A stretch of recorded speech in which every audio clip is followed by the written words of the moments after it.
मंडळी, आज आपण फक्त 15 मिनिटात पेढ्यासारखे मऊसूत जिभेवर विरघळणारे चविष्ट लाडू बनवून घेतलेत। महत्त्वाचं म्हणजे आपण हे लाडू फक्त 3 साहित्यामध्ये तयार करून घेतलेत। यासाठी आपल्याला कुठचंही पीठ भाजायचं नाहीये, पाक तयार करायचा नाहीये, जास्त मेहनत न घेता झटपट होणारे आजचे हे आपले लाडू आहेत।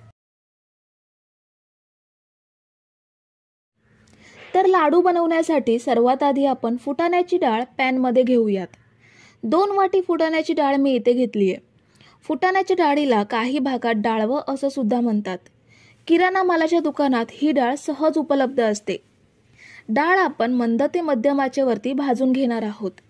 ही फुटाण्याची डाळ ऑलरेडी भाजलेली असते, पण लाडूंना थोडा खमंगपणा येण्यासाठी आणि डाळीला कुरकुरीतपणा येण्यासाठी 3 ते 4 मिनिटे आपण ही डाळ भाजून घेऊयात। अशी थोडा वेळ डाळ भाजून घेतली की मिक्सरला याची पावडर अगदी सहज तयार होते आणि पीठ पुन्हा भाजावं लागत नाही। डाळ अजिबात जळू द्यायची नाही, सतत हलवत डाळ आपण भाजून घेऊयात। तर इथे साधारण 3 मिनिटं झाली आहेत। डाळ हातात घेऊन बघूयात। डाळ साधारण गरम झाली आहे, हाताला चटका बसेल एवढी गरम झाली नाहीये। अजून साधारण मिनिटभर ही डाळ भाजून घेऊयात। तर मी इथे पूर्ण 4 मिनिटं डाळ भाजून घेतली आहे।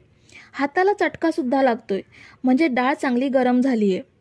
आता गॅस बंद करूयात आणि ही एका प्लेटमध्ये काढून घेऊयात। डाळ आपल्याला पूर्णपणे थंड करून घ्यायची आहे। डाळ थंड होईपर्यंत आपण पिठी साखर तयार करून घेऊयात। 2 वाटी फुटाण्याची डाळ घेतली आहे, त्यासाठी 1 वाटी आपल्याला साखर घ्यायची आहे। साखरेची आपल्याला एकदम बारीक पावडर बनवून घ्यायची आहे। तर ही बघा, आपण साखर एकदम बारीक पावडर बनवून घेतली आहे। आता ही एका भांड्यात काढून घेऊयात। साखर भांड्यात ओतताना डायरेक्ट ओतायची नाहीये, तर आपण ही पिठी साखर चाळून घेणार आहोत। पिठी साखर चाळून घ्यायची, कारण कधी कधी यामध्ये अख्खी साखर राहू शकते। तर पिठी साखर आपण पूर्णपणे चाळून घेतली आहे। जर तुमच्याकडे विकतची पिठी साखर असेल तर ती सुद्धा तुम्ही इथे घेऊ शकता। आता आपण जी डाळ भाजून घेतली आहे ती पूर्णपणे थंड झाली आहे। ही डाळ मिक्सर जारमध्ये घेऊन ह्याची सुद्धा आपल्याला बारीक पावडर बनवून घ्यायची आहे। तुमच्याकडे जर लहान भांडं असेल तर 2 बॅचमध्ये डाळ बारीक करून घेऊ शकता, किंवा ह्याप्रमाणे एकत्र डाळ बारीक करून घेऊ शकता। तर मी ही डाळ मिक्सरला फिरवून त्याची बारीक पावडर बनवून घेतली आहे। बघू शकता, खूप छान बारीक पावडर तयार झाली आहे। जसं आपलं बेसन असतं सेम तशीच ही डाळ दळून घेतली आहे। आता ही सुद्धा पिठी साखरेमध्ये ॲड करूयात। पिठी साखरेप्रमाणे फुटाण्याच्या डाळीचं पीठ आपल्याला चाळून घ्यायचं आहे। चाळून घेतल्यामुळे ह्यामधले जाड कण पिठापासून वेगळे होतात आणि लाडू खाताना सगळीकडून एकसारखा लागतो। जाड कण दाताखाली येणार नाहीत, अगदी पेढ्यासारखा मऊसूत लाडू तयार होतो। तर आपण हे पीठ चांगलं चाळून घेतलंय आणि हे जे जाड कण आहेत ते आपण वापरणार नाही आहोत। आता ह्यामध्ये आपल्याला अर्धा चमचा वेलची पावडर घ्यायची आहे।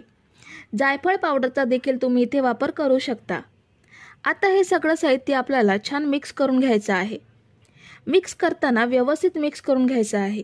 केव्हा केव्हा पिठी साखर एका साईडला राहते आणि पीठ चांगलं मिक्स होत नाही आणि लाडू खाताना कुठेतरी गोडवा कमी जाणवतो। तर त्यासाठी सगळं पीठ आणि साखर व्यवस्थित एकजीव करून घ्यायची। तर आपण इथे पिठी साखर, फुटाण्याच्या डाळीचं पीठ आणि वेलची पावडर चांगली एकजीव करून घेतली आहे। आता हे साईडला ठेवूयात। आपण इथे लाडू बनवण्यासाठी तुपाचा वापर करणार आहोत। त्यासाठी आपल्याला तूप गरम करून घ्यायचं आहे। इथे 1 वाटी तूप आपण घेतोय, पण संपूर्ण तुपाचा वापर लाडूंमध्ये होत नाही।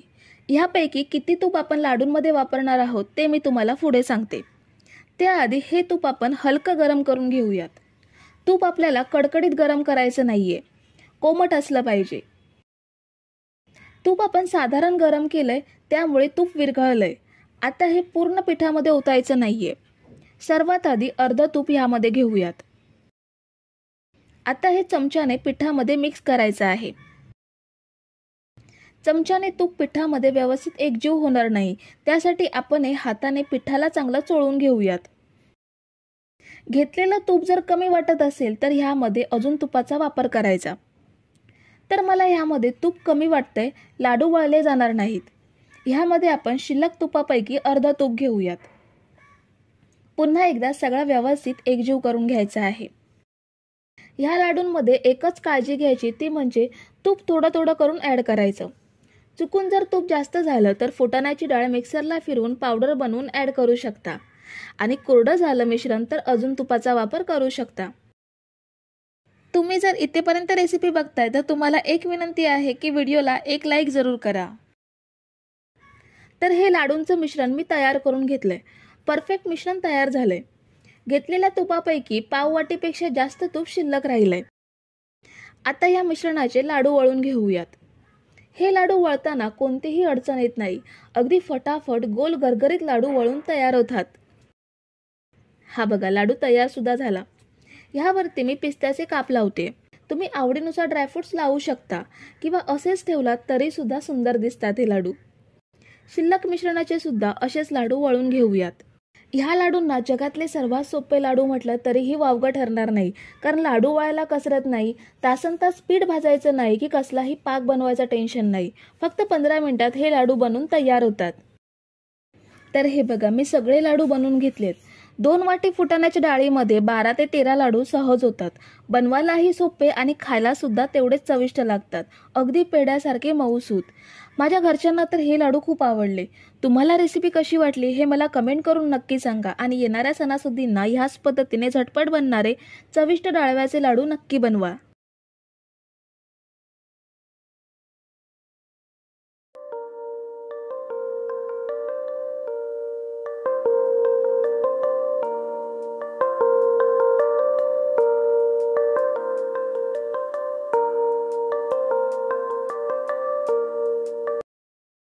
तर सर्वात आधी आपल्याला खोलगट पॅनमध्ये 2 वाटी बारीक रवा घ्यायचा आहे, ज्याला आपण चिरोटी रवा किंवा जो 0 साईजचा रवा असतो तो रवा घेतलाय. आता हा रवा आपण मंद ते मध्यम आचेवरती सतत ढवळत भाजून घेऊयात. रवा आपण कोरडाच भाजून घेणार आहोत. तूप किंवा डालडा आपल्याला रवा भाजण्यासाठी वापरायचा नाहीये.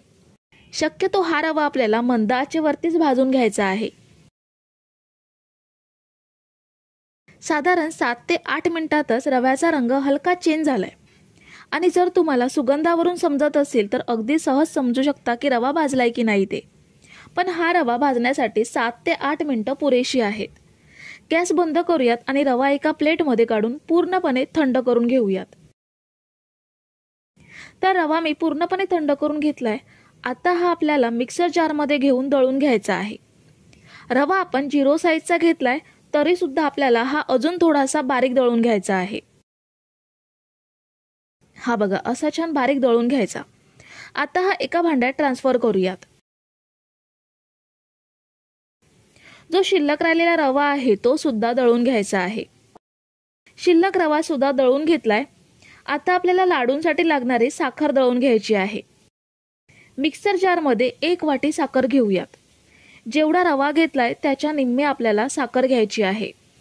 2 वाटी रवा घेतला त्यासाठी 1 वाटी साखर पुरेशी होते. 4 ते 5 वेलची साखरेसोबत दळून घेऊयात किंवा वेलची पावडर असेल तर ती तुम्ही डायरेक्ट घेऊ शकता. साखर दळून घेऊयात. ही बघा, साखर सुद्धा छान दळून घेतली आहे. ही सुद्धा रव्यामध्ये ऍड करूयात. आता हा रवा आणि पिठी साखर छान मिक्स करूयात. रवा आणि पिठी साखर आपण व्यवस्थित एकजीव करून घेतली आहे. आता यामध्ये आपल्याला तूप ऍड करायचं आहे. तूप आपण गरम करून घेणार आहोत. 2 वाटी रव्यासाठी अर्धी वाटी तूप घ्यायचं आहे. रवा लाडूसाठी घेतलेलं प्रमाण सुद्धा एकदम सोपं लक्षात राहणार आहे. 2 वाटी रवा, 1 वाटी साखर आणि अर्धी वाटी तूप. तूप आपण गरम करून घेऊयात. किती गरम करायचं ते मी तुम्हाला सांगते. गॅसवरती गरम करत ठेवल्यावर ह्यामध्ये 2 चमचे काजूचे तुकडे ऍड करायचे आणि 2 चमचे मी मनुका घेतलेत. सुका मेवा तुमच्या आवडीनुसार घेऊ शकता. सुका मेवा चमच्याने ढवळून घ्यायचा. साधारण 1 मिनिटातच तूप गरम होतं. मनुका अशा टम्म फुलल्या की गॅस बंद करायचा. मनुका टम्म फुलेपर्यंतच आपल्याला तूप गरम करून घ्यायचं आहे. आता हे गरम तूप रव्यामध्ये ऍड करूयात आणि रव्यामध्ये आपल्याला हे छान मिक्स करून घ्यायचं आहे. तुम्ही जर इथेपर्यंत रेसिपी बघताय तर तुम्हाला एक विनंती आहे की व्हिडिओला एक लाईक जरूर करा. मिक्स केल्यानंतर ह्याचे आपण लाडू वळून घेऊयात. तूप आपण कडकडीत गरम केलं नव्हतं, त्यामुळे अगदी सहज लाडू वळू शकतो किंवा तुम्ही पूर्णपणे थंड करून सुद्धा लाडू वळू शकता. अगदी सहज लाडू वळले जातात। हा बघा किती सुंदर लाडू तयार झालाय। अगदी जिभेवर पटकन विरघळतील असे लाडू तयार होतात। बाकीचे लाडू पण आपण असेच वळून घेऊयात। तर हे बघा मी सगळे लाडू पटकन वळून घेतलेत। आहे की नाही एकदम सोपी पद्धत आवडली असेल तर मला कमेंट करून नक्की सांगा। तर मंडळी रेसिपी कशी वाटली हे कमेंट करून नक्की सांगा आणि व्हिडिओला न विसरता लाईक करा। रेसिपी तुमच्या मित्रमैत्रिणींसोबत शेअर करा आणि चॅनलला सबस्क्राईब केलं नसेल तर लगेच सबस्क्राईब करून घ्या। थँक्यू।